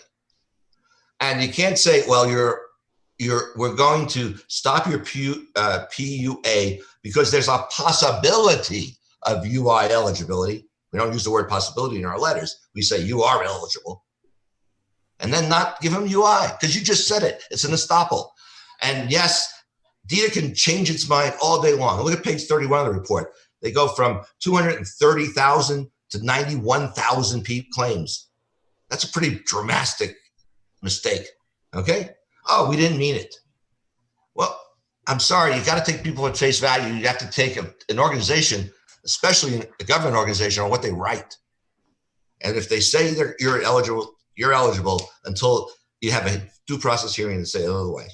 But let me get specifically, okay? The other thing about the fraud is they gave us, they said 3,500 people don't have any fraud, okay? Now, I'm not a PhD in statistics, but I've done enough class actions to know that the sample size you use for any group is not an arbitrary number. It depends on the standard deviation. So you go from yes to no, no to yes, yes to no, and you keep going. As soon as you start getting narrowing of the numbers of people, that you come to a focus point, that the standard deviation is less than 3%, 5%, whatever number you pick. That is statistically significant for the entire group, no matter how big the group is. So it's not, and here we have 3,500 people and there's no fraud. That's a 0% statistical standard deviation. So that must be true, or at least mostly true for everybody else. But still they're holding up for fraud, and they still yell fraud all over the place, yet they don't have any evidence of it, and they don't even have anybody who they've actually sustained for fraud. Now, the other thing that bothers me about the report, I mean, and I know that's one of the reasons I left I wanted the whole thing on to be uploaded, because it accurately quotes our saying, which we did over and over again, that we start out with a universe of, let's see if I can find it in the report. It's in several places. It's in the conclusion, and it's in the. It starts out that D.E.T.R has not paid 243,963 people claims submitted by gig workers pursuant to the P.U.A. assistance program. Okay, that's what D.E.T.R says in the newspaper or in the report. The last time they were here on July 22nd, I guess it was, it's July 7th, they came up with the number 139,107. They've had 100,000 more claims that are unpaid. They're going in the wrong direction. 1/5 of the P.U.A. claims, 53,292, were denied coverage because of the program's eligibility, i.e. the loop. That's on July. That's now. Well, back on July 7th, it was only 45,000. We're not making progress. We're going downhill. And yet, I mean, I can't understand why we're saying we're doing such a great job. We're losing ground. And they don't tell us how many of these people should have been paid, or that the letters were a mistake. There's this allegation that somehow the Director God told people you shouldn't press the wrong button, and they pressed the wrong button. And they had a meeting and they said, okay, don't press the wrong button anymore.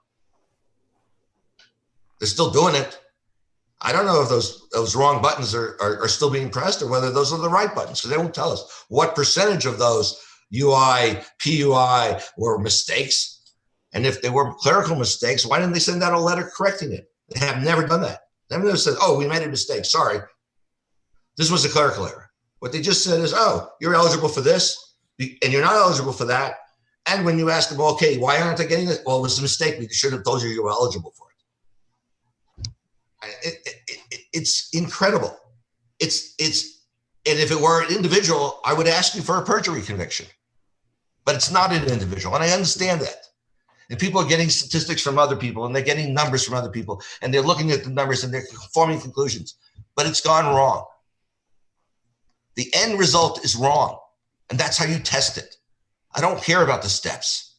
You look at the beginning, you look at the end, and if the end result doesn't make any sense, which in this case it really doesn't, statistically, mathematically, or humanity, then you got to say something's wrong. I don't care what the process is. I don't care how many good faith meetings they have or whatever they want to do. It's wrong. And you say that, okay, they paid $41.1 million. Great. Out of how much? Out of $1 billion? Because that's what we say it is, $1 billion. That's what they owe these people, $1 billion. And someone did the math at a higher back pay rate than we did, and it came up with $7 billion. So they paid $40 million. Whoop-de-doo. That is not compliance. And until we know the bottom number, the denominator, we don't know what percentage compliance there is. So talk about a data dump. This is a data dump where all the missing pieces would give you a better handle on whether or not they're complying. And I would suggest, just based on their own statistics, look, they start out by saying, oh, there are 50-something thousand people who should have gotten it. We took out 23,000 because of reasons that nobody really understands, or I don't anyway. 7,000 again came out because half of them or a third of them or some part of them, we don't know how many, may have a legitimate claim and the other part doesn't. So we got 25,000 left and we paid 3,000. That's not compliance. So I'm telling you that they have not complied. And the reason they haven't complied is maybe it's not simple enough for you to say, I want you to take a checkbook or a bank deposit, and everybody who's gotten cut off and has then not been restored in total and who has not had a hearing, unless you have clear and convincing evidence of fraud, or they have interim wages higher than what it should be. It was higher than what the program eligibility would allow. Or didn't file their weekly benefit request. Well, they can't do that because the computer's shut off. They're not allowed to. Their screens are blocked. Same thing with the appeal. You know why there's 7,500 appeals on 70,000 denials? There's no appeal mechanism. You're told 11 days you've got to appeal. And 32 days later, a button goes on in a machine that you never checked because you've already been denied. And you know what? The button only works half the time. That's the appeal mechanism. That's not due process. You want to know about standing? The standing, that's an injury in fact. It's funny about the jurisdictional thing. Let's hold off. Let's hold off on jurisdiction for a minute.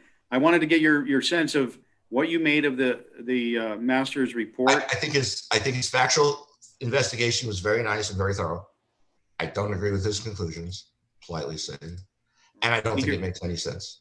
All right, let me hear from Mr. Ott, and then we're going to dig deeper into whether the court should make a final determination on the other writ of mandate requests, whether it should certify, if it can, under Rule 54B, its prior writ of mandate as final on the issues with respect to that claim, and whether this court has continuing jurisdiction to have a hearing on an order to show cause or anything else other than ancillary matters.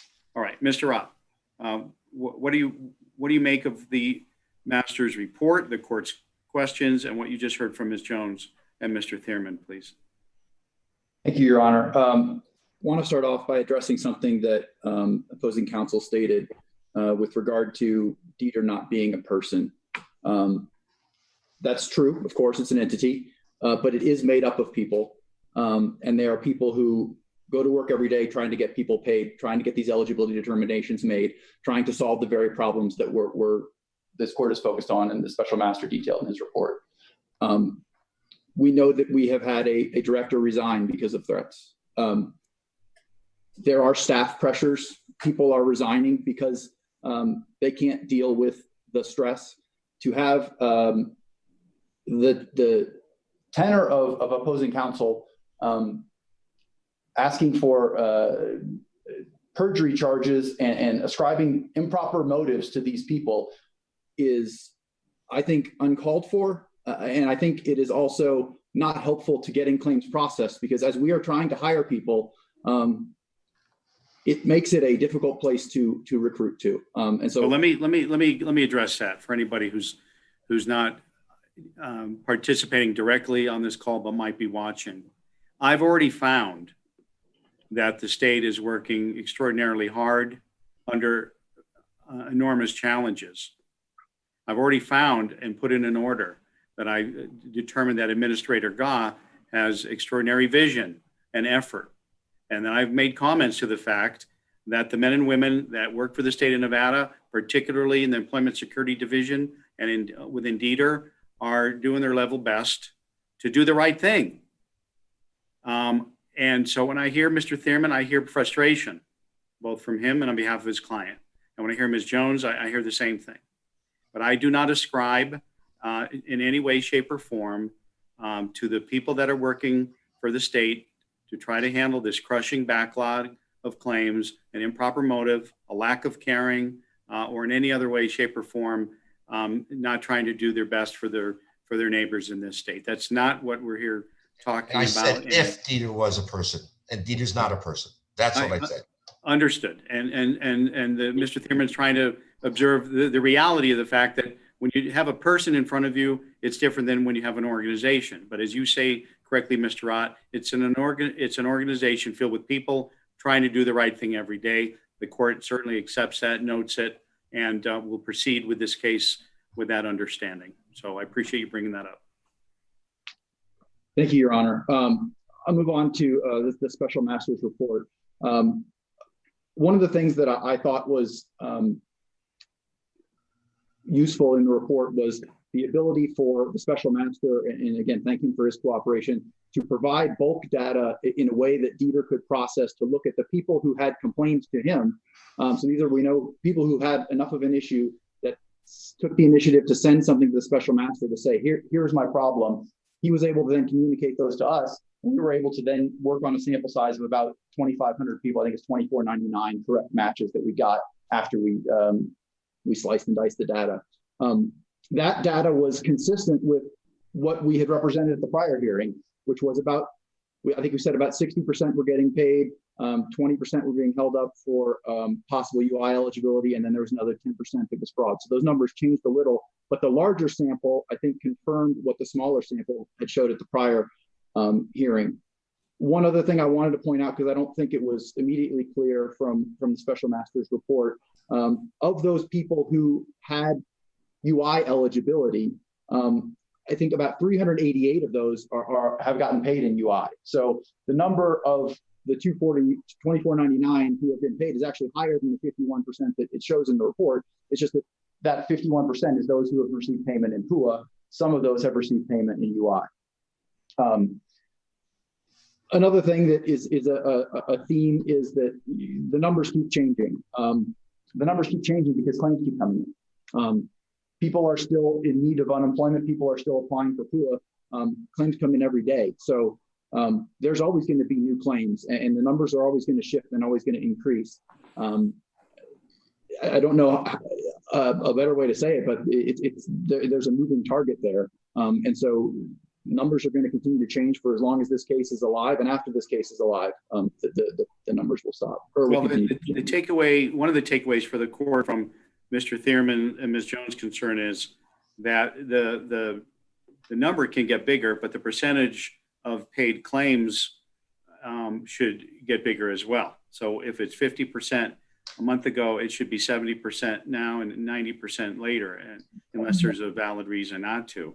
And Mr. Thierman is expressing frustration that it's not clear that that percentage is increasing, or even knows what the other number is. So, you know, it's just it's hard to want to be in control of data and information when you only have a sort of a piece of that. That's what the court took away.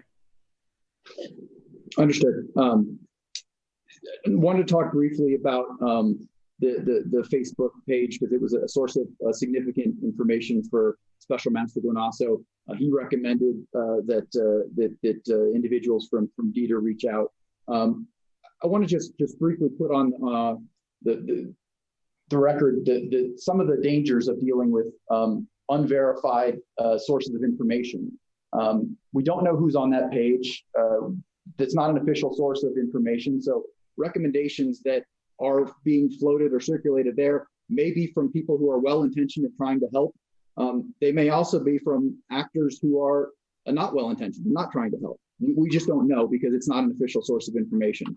So I will say that with respect to the communications that D.E.T.R gives people, it is always trying to point them to the shortest path to getting paid. So if they get a P.U.A letter indicating that they are being denied for possible UI eligibility, the shortest path to payment for that individual will be to follow the UI route rather than to appeal that P.U.A determination. So there's just a danger of other people forming opinions who are not experts and not employed to make these decisions. Let me mention something, Mr. Robb, before I forget.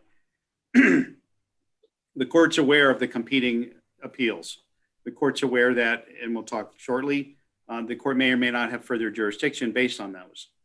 But until and unless somebody overturns this court's writ of mandate, the court was very clear that people who were started to be paid and had the payment stop, they need to resume unless and until one of the following things happen or they fall into one of these buckets. And what we heard the plaintiff argue was it's great that 3,500 people have been started again, but what about the other 20, 30, or 40,000? Are you saying, this is rhetorically, but plaintiff says, are you saying, state, that you have clear and convincing evidence of fraud, or they ought not to have been paid because they're now making more money than would allow them to be eligible, or have they failed to file weekly benefit requests? Or have they had their appeal heard, which we know that hasn't happened yet, even though it's in the reasonably near future. So at some point in time, if this court is concerned that those payments have not resumed in full for those groups of people, then there's going to be a reckoning. And that reckoning will be after a hearing where the state is able to come in and convince the court that is complied with the court's order. Not mostly complied, not significantly complied, but completely complied, other than for things out of its control. That's a bit of concern to the court at this point, but we'll see where the chips land on that down the road. Anyway, that's an observation I wanted to bring to the state's attention. Thank you, Your Honor. Just a few more things. Wanted to address the comments that opposing counsel read into the record about someone who sent an email about something that may have happened in August. As we're not really able to reply to that. Don't know what the information was. It could have been a determination. It could have been a one-off.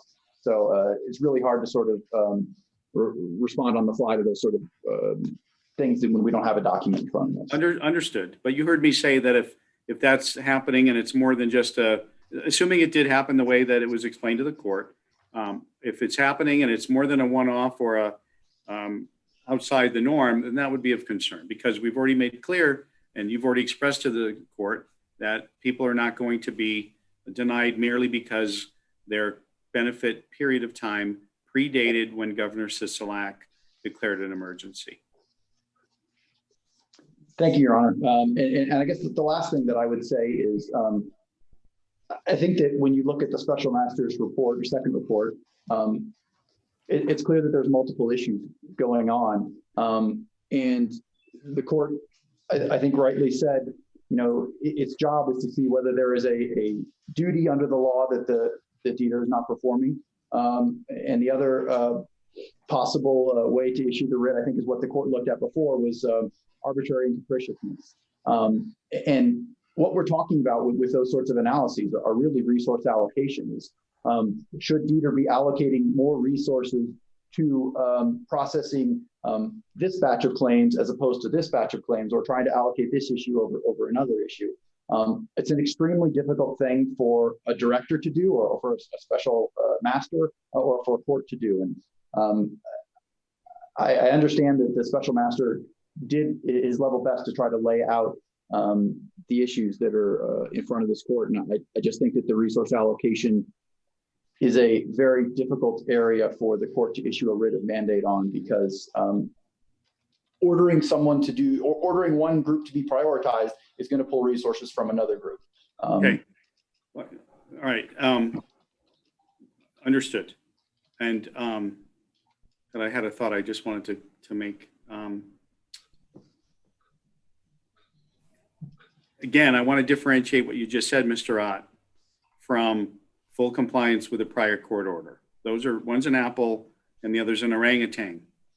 Okay, they're not the same, and they don't trend together. They're not concurrent. They're different things. But all right, let's talk then about whether this court. First of all, Mr. Thierman, is the plaintiff still asking this court to certify its prior decision under Rule 54B as final? Are you not? Are you asking the court to make an ultimate determination on those portions of the writ of mandate that it had previously denied without prejudice to reconsider as events might warrant? What's your ask right now, and why should the court do it, please? I ask if these people be paid. The reason I made the 54B motion was because of what the Supreme Court said. And actually, I was kind of surprised that they opposed the 54B motion, because they said in the Supreme Court and in this court that the Supreme Court has jurisdiction. So what cleaner, better way of doing it? Maybe I'm just don't know my Civ Pro well enough, but that seemed to me the penultimate answer for resolving the ambiguity. And that doesn't deprive this court of jurisdiction to make further orders as it sees fit. And I phrased it in terms of a dismissal of my first cause of action, but it doesn't have to be that either. It could, and frankly, it's not usual that a Supreme Court, a state Supreme Court, or the U.S. Supreme Court would actively manage a case. That's a trial court's jurisdiction. And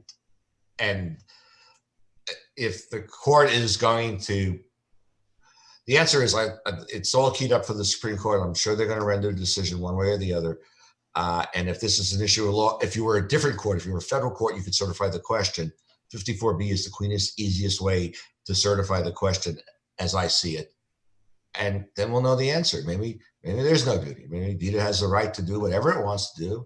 And we'll wait for the ballot box in 2 years to see who pays the price. Okay, let me get the train on the track, though. Okay. On a track that I want this train to be on. As this court, reads the Nevada Supreme Court order that came out recently, the court was concerned that this court's prior order left undecided certain issues pending further proceedings. The further proceedings were just like what we just had. Analysis, a review, and a report from the special master, a little bit of discussion as to what all that meant, and then what this court should possibly do about it. But so are you asking just for 54B certification of finality on the order as it stood? Yes. As it now stands, or do you want the court to make a final determination on those matters, the undecided certain issues that the Supreme Court referred to? If you're gonna modify your order, modify it and then 54B it. If you're not going to modify it, then 54B that. Okay, that is what I'm asking. Now, all right. Now, if the court were to do that, and of course I'll hear from the state, if the court were to do either of those, then do you believe the court has further jurisdiction to move forward and set this matter for an order to show cause hearing? Yes. Both on the contempt, which is an ancillary matter. The second and third causes of action still remain. That's due process, and that was not the standard is the two ways of saying the same thing: due process and clear duty, but they're different. Okay, And the second cause of action is the 1983 due process action, which leads to an injunction or a mandate as opposed to a writ of mandamus, but it's still the same thing. And yes, you do have that jurisdiction. All right. As any court would, you have continuing jurisdiction. Your order said by July 30th you were going to do something, and you didn't. So I assumed at that point it was final. Your last order said that you were going to do something on July 30th, and you know, nothing changed. So nothing changed. Okay, Mr. Ott, your thoughts, please, with respect to the status of this court's prior order of mandate, whether your appeal or the plaintiff's appeal or both together alone has deprived this court of jurisdiction to further rule on its writ, and or do you oppose 54 certification still, and or do you want the court to make a final ruling on those issues that remained unresolved at prior hearings? Which that's one long question, but do your best to answer, please. Thank you, Your Honor. The short answer is we think that the July 22nd order is final and resolved all the issues, and is a final order that has gone up to the Supreme Court twice now. And so this court is divested of jurisdiction. The two things that were awarded, and there were three things that were reserved, everything else was denied. The order is very clear about that. So really we're talking about the three items that have been reserved for this court's jurisdiction. And our brief lays out why those are so intertwined with the issues that the court has already decided on. None of those three issues were raised in the petitioner's first amended petition, and they're inextricably linked to the issues that have been decided for the reasons that we talked about, the resource allocation issues. I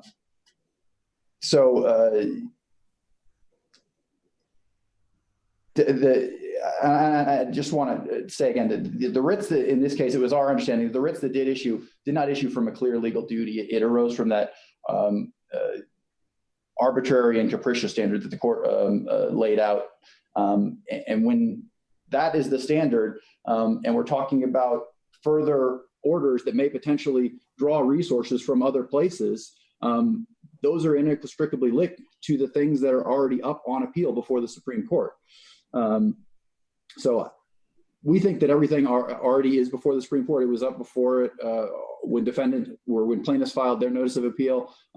Also, when we filed our notice of appeal.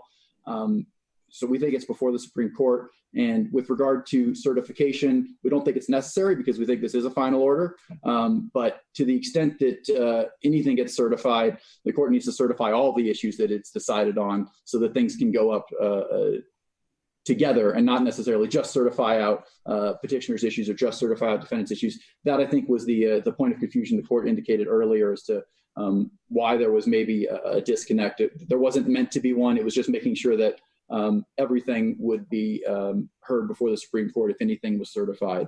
And I think the one last thing that I wanted to note is, to the extent that there is a concern about whether this is the most effective way to get these things decided quickly, we did not oppose the expedited briefing schedule or the expedited briefing proposed by petitioners to the Supreme Court. We don't know if the Supreme Court will grant that. An order will issue at some point.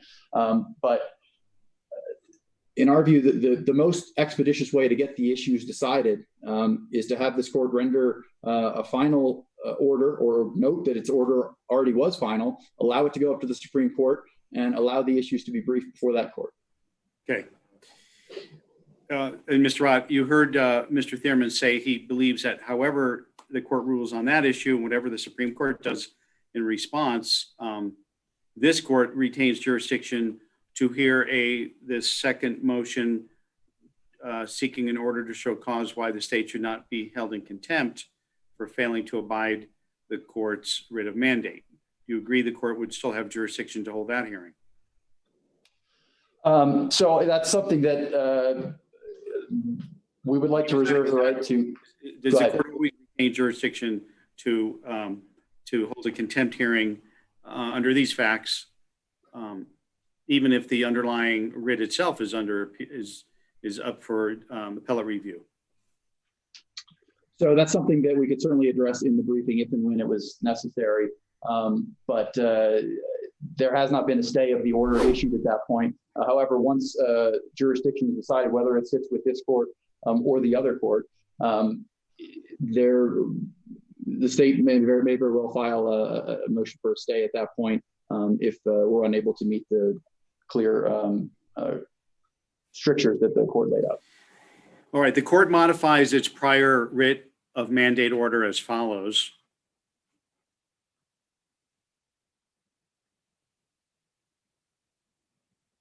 The writ of mandate is denied as to those areas that the court has not previously granted. To the extent the court reserved the right to modify its prior order, I do so now. I modify it by denying the writ as to those other issues.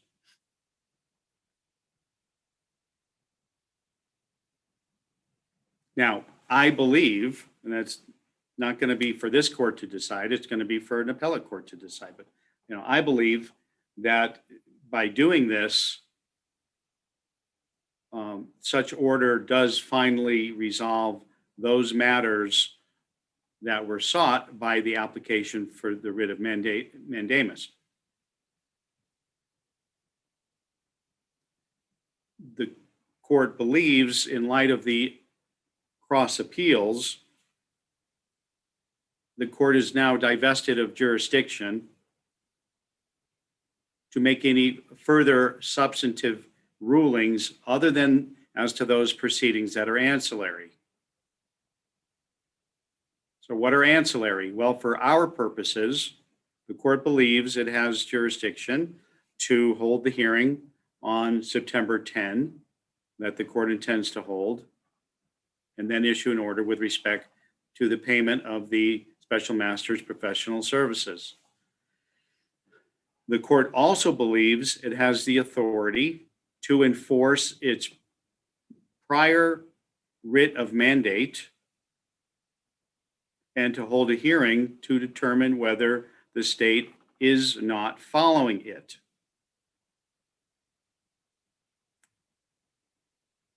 As Mr. Ott correctly observes, there are vehicles available to an aggrieved party to seek to stay enforcement pending appellate review. But until and unless such an order issues, either by this court or a different court, on we go. And so it's the court's inclination to stay the other portions of the case other than having the state respond to plaintiff's second motion for order to show cause why the state should not be held in contempt, and have a hearing on that motion at the same time, September 10 at 9:30 in the morning.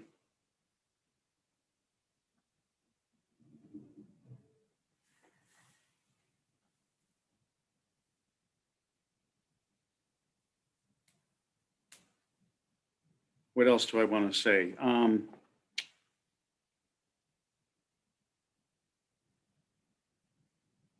I think that gives a level of finality at this stage, at least, for parties going forward. It clarifies the court's prior determination. It addresses the concerns that apparently the Nevada Supreme Court had with proceeding at this time. We stay the remainder of our case here to avoid time and expense on the other claims that are not subject to the appeal. And we move forward on the order to show cause until and unless this court believes it doesn't have jurisdiction or it stayed. And we put the state to the task of convincing this court that it is abiding by the court's prior orders. I can tell you both sides preliminarily.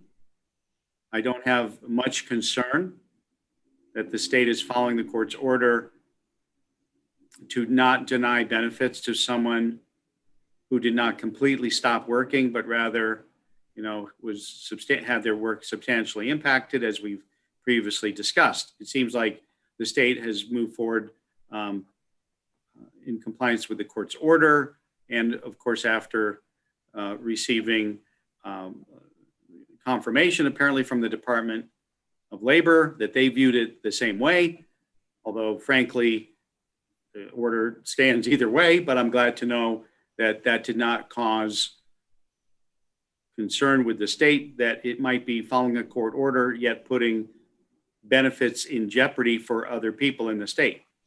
The bigger concern the court has, and would like to spend the bulk of the time on September 10th addressing, is, are people being paid who had payments begin that otherwise are not captured by the court's writ of mandate? They need to be paid. They needed to be paid when I ordered it, and I'd like proof that they have been paid and are being paid. Okay, that will be the court's order this morning. Mr. Thierman, I will give you a chance to make any final comments or inquire of the court if in any way the court's order was unclear.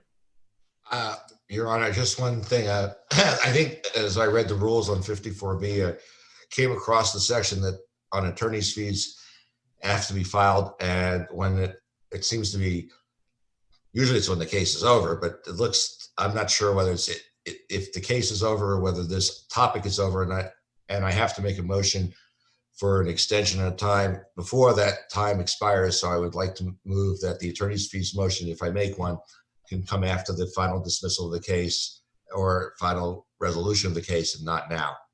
I don't know if I'd make a partial attorney's fees motion or have to prorate it or whatever, but I would like to reserve it till it's all over, so I don't have to do it or in piecemeal. Here's what I would say. I'm not prepared to rule from the bench, so to speak, on that. What I would direct is for you to reach out to your counterpart at the state, and of course, seek a stipulation that I could sign off on that preserves your right to make that ask at a later time. That doesn't mean that the state agrees, doesn't mean they agree to the propriety or the amount. It just means that they understand that in the unique procedural posture of this case, that it might be better off to wait and see and not start the clock running if it otherwise would. Mr. Wright, would you like to be heard on that?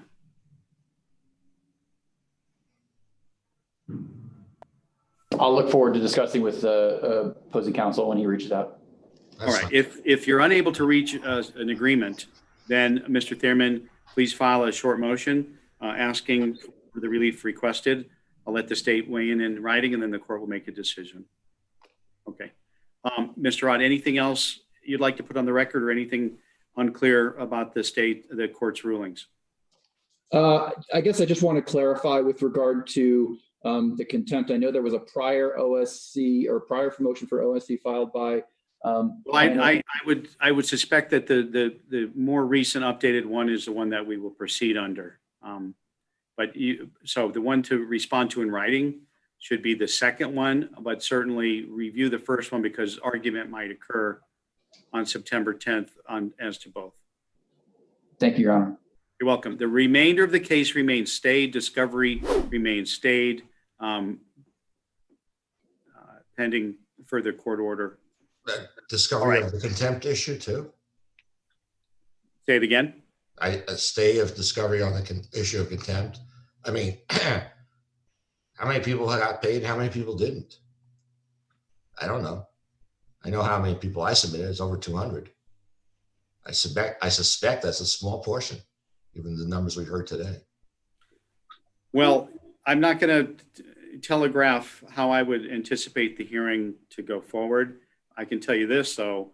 If I'm defending against a contempt motion, I have people who are under oath going to advise the court as to compliance with the prior court order or documents that are beyond dispute as to their authenticity and to the accuracy of the information contained that can speak to the compliance with the court's order. So if I'm setting it for a hearing, I'm not prejudging. I'm going to let the state respond in writing to the renewed or second motion for order to show cause. They should do it within 10 days of today. You can file a written reply in response to that. We're going to have a hearing on the 10th. We're also going to talk about the master's bill at that time as well. Unless the order of mandate, enforcement is stayed, then that might change the court's approach. But until and unless that happens, that order is live and controlling, and the court expects compliance. So I'll see everyone again on September 10. To you and your family, stay safe. Mr. Guinasso, at this point, the court asks you to stand down pending further directive from the court. Thanks you again for the excellent services you've provided to the court, to the parties, and to the state at this point, and to the remainder of the people observing these proceedings. Thank you for your interest in the matter as well. With that, the court will be in recess. Thank you very much, everyone. Thank you.